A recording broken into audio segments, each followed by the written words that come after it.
હવે આવ્યું દાહોદ જિલ્લાનું. તો દાહોદ જિલ્લાનું મુખ્ય મથક દાહોદ, બરોબર.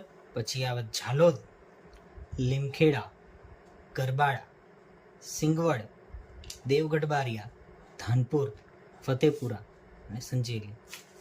બરોબર. 9 તાલુકા, બરોબર. 9 તાલુકા વાળો બીજો જિલ્લો. એનું શોર્ટ ફોર્મ થાય ઝાંસીદા ધાન દે લી ફસ ગયા. ઝાંસીદા ઝાલોદ, સિંગવડનો સી, દાહોદનો દાનો દાહોદ, ધાન ધાનપુર, દે એટલે દેવગઢ બારિયા, લી એટલે લીમખેડા, ઝાંસીદા ધાન દેલી ફસ ગયા એટલે ફતેપુરા, સમય એટલે સંજેલી, ગયાનું ગરબાડા.